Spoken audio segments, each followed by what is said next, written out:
The world of professional wrestling has created plenty of millionaires under the spotlight of the ring. But the irony is, many stars lost everything because of poor decisions outside it.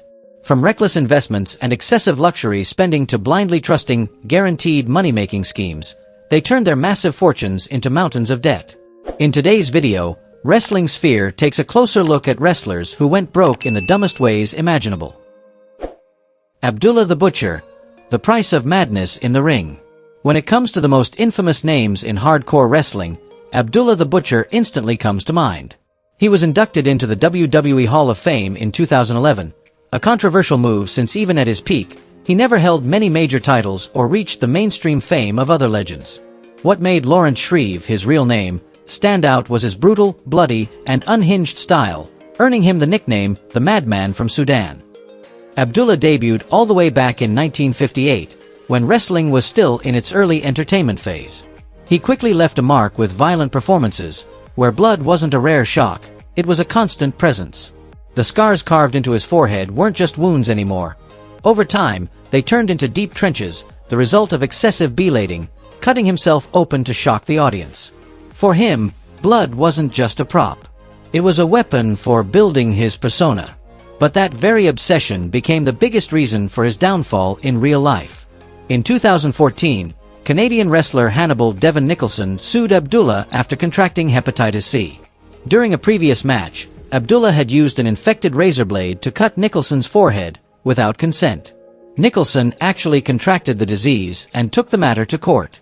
As the trial unfolded, testimony from other wrestlers made things even worse. They claimed Abdullah had done the same to them, using bloodied blades without permission for drama. The Ontario court eventually ruled that Abdullah had to pay Nicholson $2.3 million in damages. For someone already broke, that judgment was essentially a financial death sentence. Truth is, even before his retirement in 2010, Abdullah was struggling financially. Major promotions had begun steering away from extreme blood-soaked wrestling. WWE and others shifted to a more family-friendly style, leaving no room for someone who built his career solely on violence. Without big contracts, his income collapsed. When the lawsuit hit, it was the final blow. In 2015, Shreve announced on social media that he was selling his WWE Hall of Fame ring, an honor many colleagues argued he never truly deserved. He had also tried running 2 restaurants, one in Georgia and another in Japan. At first, he hoped his name would draw customers, but the food business wasn't easy. Both ventures lost money. At one point, he sat inside the restaurant himself, signing autographs and taking photos with fans just to help sales. But it was only a temporary fix. By July 2016, his Atlanta restaurant officially shut down. With no steady income left, Abdullah was forced to take odd jobs to survive. He appeared in bizarre commercials in Japan and took on goofy bit parts in low-budget films. For someone who once terrified audiences around the globe, accepting such cheap roles was a bitter fall from grace. At 82, Abdullah admitted in an interview, "Sometimes I sit alone and think about my whole life. I worked all my life, sacrificed my health, spilled blood in the ring, and in the end, I have nothing." A confession as cold as it is heartbreaking, it sums up the tragedy of a man who built his fame on blood and chaos, only to be consumed by it. Abdullah the Butcher stands as a reminder, not every spotlight leads to a happy ending. Virgil, from brief glory to rock bottom. When talking about wrestlers who went broke in the most tragic and baffling ways, Virgil's name always comes up. He was never a top-tier WWE star, yet his fall, from a side character with some recognition to a symbol of complete financial ruin, remains one of wrestling's most talked about downfalls. Fans still wonder, how did Virgil's career end up like this? For anyone who followed the Million Dollar Man, Ted DiBiase, the image of Virgil is unforgettable. He didn't debut as a star but as DiBiase's personal servant, forced to carry bags, fetch drinks, and endure humiliation, all to highlight his boss's arrogance and wealth. Then WWE gave him one of its most memorable storylines. At WrestleMania 7, Virgil finally rebelled, turning on DiBiase and defeating him by countout. Later, at SummerSlam, he beat DiBiase again to capture the $1 Million Championship. It was the brightest moment of his career, the rare time fans cheered for the man who once stood in the shadows. Unfortunately, that spotlight faded fast. After his feud with DiBiase ended, Virgil struggled to carve out his own place. In 1996, he joined WCW and became part of the New World Order, NWO, under the name Vincent, a jab at Vince McMahon. Yet even in one of wrestling's most dominant factions, Virgil was a background figure, more of a ringside presence than a serious competitor. By the late 1990s, his TV career had all but ended. His last notable appearance came in 2010 when WWE briefly brought him back in a storyline with Ted DiBiase Jr. After that, Virgil essentially vanished from mainstream wrestling. Life after retirement grew even darker. Michael Jones, Virgil's real name, tried to return to normal life as a high school math teacher and even dabbled in small acting roles. But neither brought him stability. To cling to his wrestling past, he began attending fan conventions, selling autographs and photos. Sadly, images of him sitting alone at a merch table with no fans in sight went viral online as the cruel meme, Lonely Virgil. At times, he was even spotted in subway stations trying to sell autographs for outrageous prices. The sight stirred more pity than respect. Still, these wanderings led him to meet actor and producer Joe Murphy, who cast him in the indie film Bridge and Tunnel. Virgil went on to take minor roles in other low-budget projects and even became the subject of the documentary The Legend of Virgil and His Traveling Merchandise Table. Yet none of these ventures brought significant income or renewed fame. By 2018, his situation hit rock bottom. With no steady work and nearly homeless, he survived only thanks to Sean Raniere, a former friend, football coach, and union rep, who gave him shelter. For someone who once stood before tens of thousands of fans, relying on charity to have a roof over his head was a bitter humiliation. The tragedy deepened in 2022 when Virgil revealed he had suffered 2 strokes, was diagnosed with dementia, and discovered he had early-stage gastrointestinal cancer. Broken in health, broke financially, and long forgotten in wrestling, he resorted to crowdfunding campaigns, hoping, ironically, to become a millionaire thanks to the fans. Realistically, that dream was impossible. Virgil's story is a harsh reminder of how a short-lived career, without a solid foundation, compounded by poor choices, can drag someone from the spotlight into darkness almost overnight.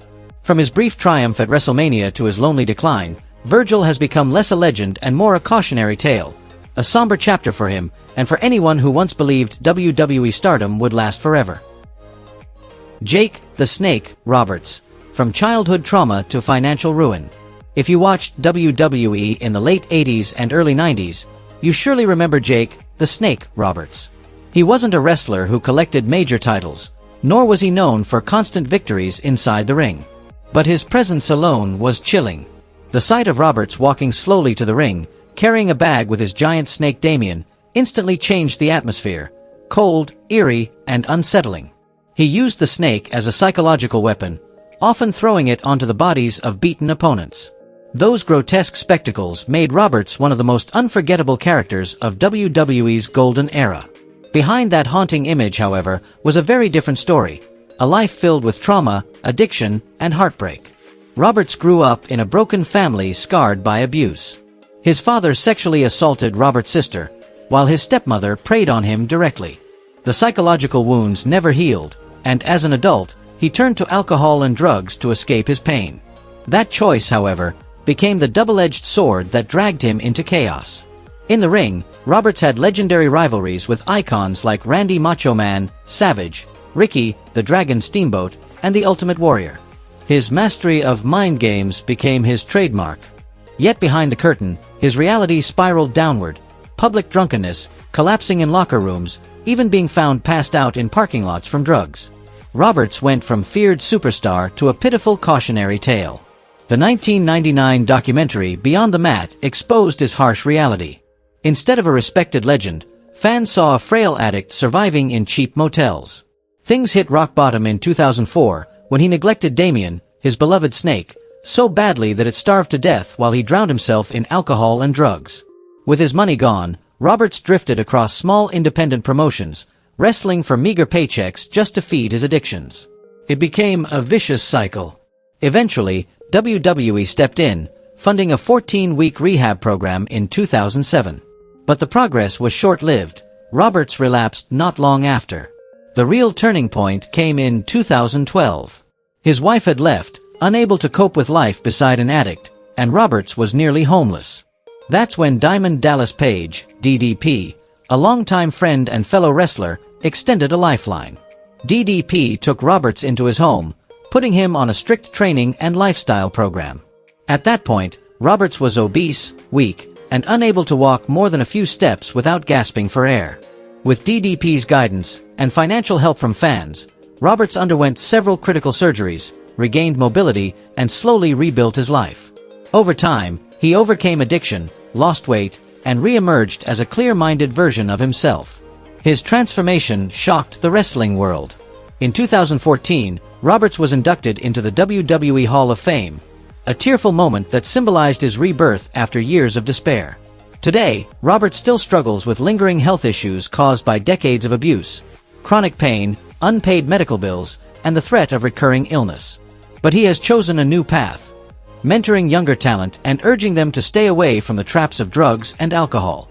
Jake, the Snake, Roberts may never recover the fortune he squandered, but his journey from rock bottom to redemption remains one of wrestling's most inspiring comeback stories.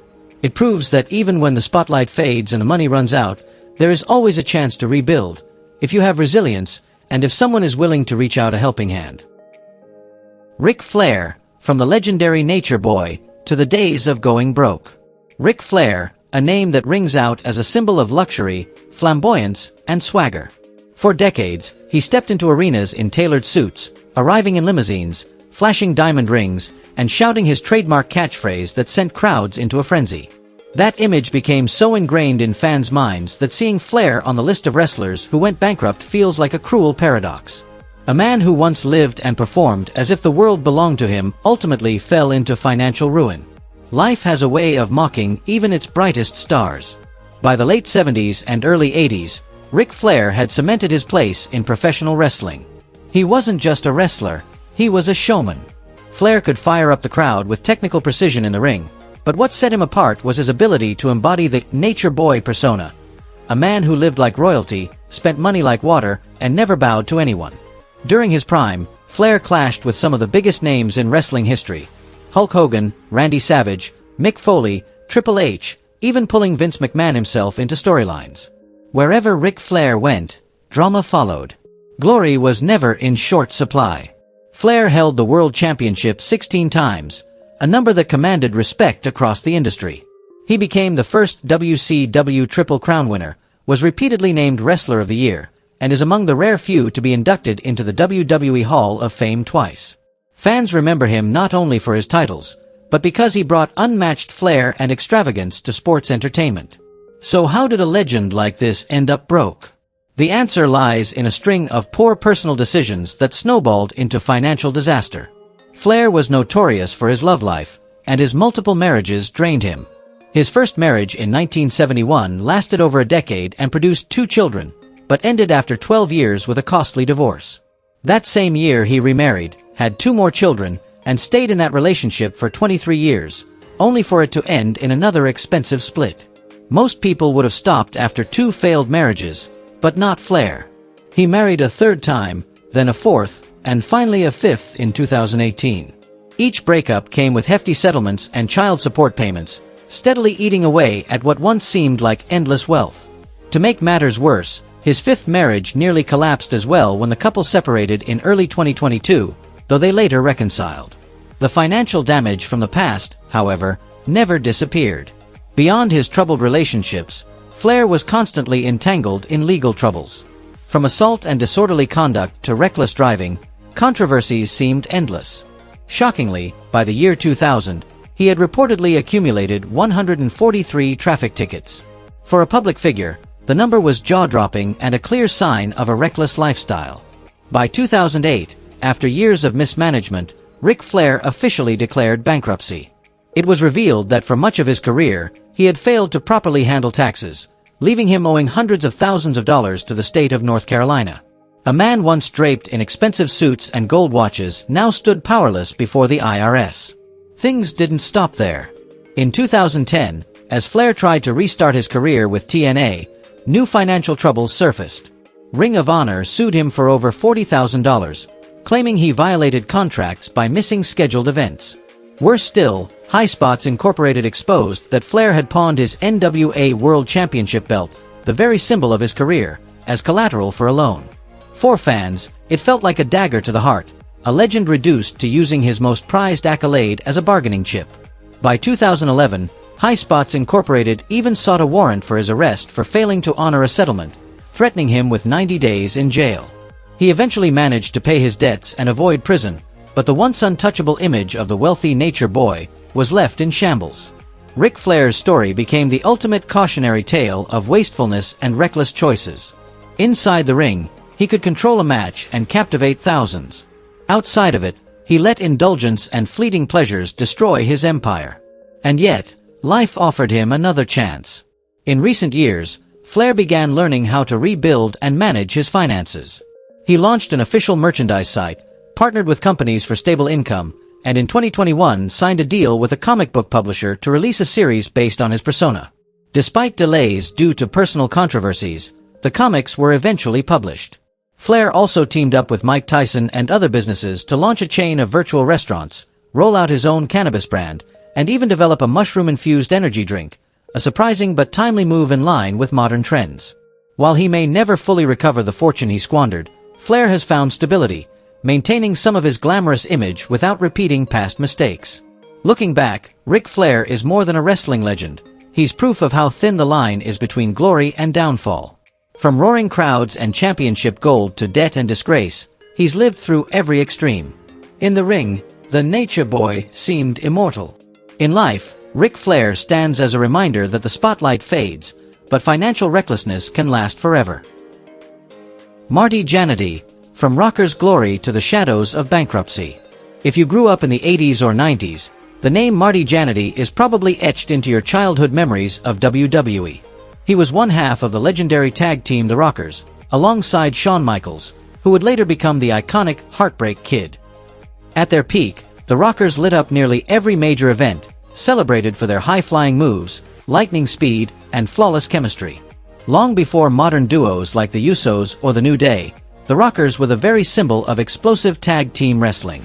But destiny soon took a cruel turn. In 1992, the Rockers split in one of WWE's most shocking storylines. Shawn Michaels betrayed Jandy, launching a path that would turn him into one of the greatest stars in wrestling history. Marty, instead of seizing the moment, slowly faded into obscurity. To be fair, Jandy did have opportunities. He captured the Intercontinental Championship and once held the WWE Tag Team titles with the 1-2-3 Kid. Yet none of it lasted. His character never connected with fans in the long run, his performances were inconsistent, and he eventually became little more than an enhancement talent to put others over. By the late 90s, Jandy was out of WWE, drifting through smaller promotions where the glow of his past had completely dimmed. What makes Jandy's downfall even more tragic is how he lost it all.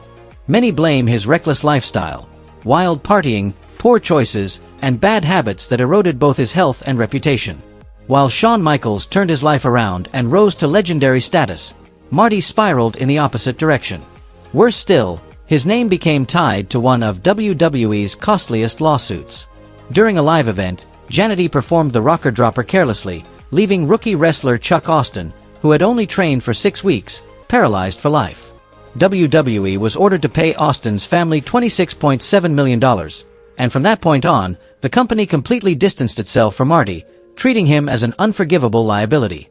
After leaving WWE, Jandy's financial life collapsed. With no steady income or corporate backing, he sank into poverty. By 2019, he couldn't even afford ankle surgery. Most of what fans hear about him now comes from erratic, controversial posts on social media, where he often vents about his struggles. From a star who once shared the spotlight with the Rockers, Marty Jandy has become only a shadow of his former self. His story stands as a painful reminder. In wrestling, glory can vanish in an instant, and one reckless mistake can cost you everything. Perry Saturn, from bright lights to a lost life. Perry Saturn once carried real promise in ECW, where he built a reputation as a tough, relentless competitor who could deliver hard-hitting matches. That success carried him to WCW and later WWE, where he joined the Radicals alongside Eddie Guerrero, Chris Benoit, and Dean Malenko. But unlike the others, who carved their place in wrestling history, Saturn never broke through. He lacked the charisma and star power to stand out, and his career stalled quickly. In a desperate attempt to gain attention, Saturn made a disastrous choice. He legitimately attacked a low-card wrestler outside of the planned script. Instead of elevating his credibility, WWE punished him with a bizarre gimmick, falling in love with a mop. Ironically, that absurd storyline became the most memorable part of his career, but it didn't last. Injuries piled up, WWE released him, and his stints in Japan, Europe, and TNA all failed to reignite his career. Outside the ring, Saturn's personal life unraveled. 3 failed marriages left him broken emotionally and financially. Then, in 2004, tragedy struck when he was shot in the neck while trying to protect a woman from 2 attackers. That trauma drove him into drug addiction. Meth and other substances consumed what little he had left, and Saturn went from performing on global stages to living homeless for more than 2 years. Friends and family had no idea where he was, or if he was even alive. When Saturn suddenly resurfaced in 2009, fans were stunned. He had overcome addiction and even remarried, marking a new chapter. He tried to reconnect with wrestling and pursued lawsuits against WWE for brain injuries he claimed to have suffered, but none succeeded, only draining his finances further. In recent years, Saturn's health declined sharply, forcing him to rely on the kindness of fans. A GoFundMe campaign was launched to cover his medical expenses, an undeniable symbol of how far he had fallen from his once promising career. Perry Saturn's story is more than just the downfall of a wrestler. It's a sobering lesson about how one mistake, or one downward spiral, can drag a person from the heights of fame to the depths of despair.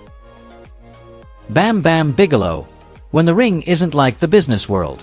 Bam Bigelow was one of those larger-than-life figures that wrestling fans never forgot. Standing well over 6 feet tall, weighing more than most men could even dream of carrying, and marked forever by the flames tattooed across his head, Bigelow looked like he was born to dominate the squared circle. What set him apart wasn't just his intimidating appearance, it was the fact that he could move with the speed and grace of a man half his size. He pulled off agile maneuvers that seemed impossible for someone of his build, and that combination of raw power and athleticism turned him into a worldwide attraction. By the height of his career, Bigelow had achieved what many of his peers only hoped for: steady contracts, big paydays, and recognition wherever he went. Wrestling for major promotions, from WWE to overseas tours, he built up a fortune that should have secured him a comfortable life long after the spotlight faded. But while Bam had mastered the chaos of the ring, he would soon discover that the business world operated by entirely different rules, and those rules were far less forgiving. Believing his name alone was enough to draw a crowd, Bigelow poured his savings into bars and nightclubs. On paper, it sounded like a smart move. After all, wrestlers were constantly surrounded by nightlife, and his own persona seemed tailor-made for that kind of venture. He imagined loyal fans flocking to his establishments, eager to grab a drink where the legendary Bam Bigelow held court. With confidence bordering on recklessness, he invested heavily, convinced the money would come rolling back. But reality set in quickly. Unlike wrestling, where charisma and toughness often decided the outcome, running a business required careful planning, tight financial control, and the ability to handle problems quietly behind the scenes. Those were not Bam's strengths. The bars began bleeding money almost immediately. Staff came and went without accountability. Management was inconsistent at best, chaotic at worst. Security became an ongoing nightmare, with frequent incidents that scared away potential customers instead of bringing them back. And when legal issues piled on top of the already mounting expenses, the situation spiraled out of control. What Bigelow had seen as a shortcut to multiplying his fortune turned into a bottomless pit. Every month brought new bills, new headaches, and fewer options. The empire he envisioned never materialized. Instead, his ventures collapsed under their own weight, leaving him scrambling to cover the debts. The same man who once thrilled thousands with his breathtaking athleticism now found himself crushed by numbers on paper. Numbers he could not fight his way out of. In hindsight, Bam's downfall was rooted in one tragic miscalculation. He assumed that wrestling fame automatically translated to success in any field. He dismissed the advice of professionals who warned him about the risks. He ignored the need for patience, for long-term strategy, for skills beyond brute force. And as a result, the money he had worked so hard to earn slipped away faster than he could imagine. Bam Bigelow's story stands as a cautionary tale. He was a man who conquered the ring but lost everything trying to conquer an industry he didn't understand.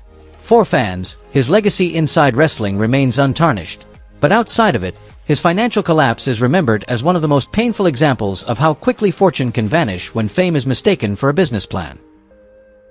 These bitter lessons show that the bright lights of the ring don't guarantee stability in real life. Who impressed you the most from this list? Don't forget to hit like, subscribe, and turn on the notification bell so you won't miss more compelling stories from wrestling sphere.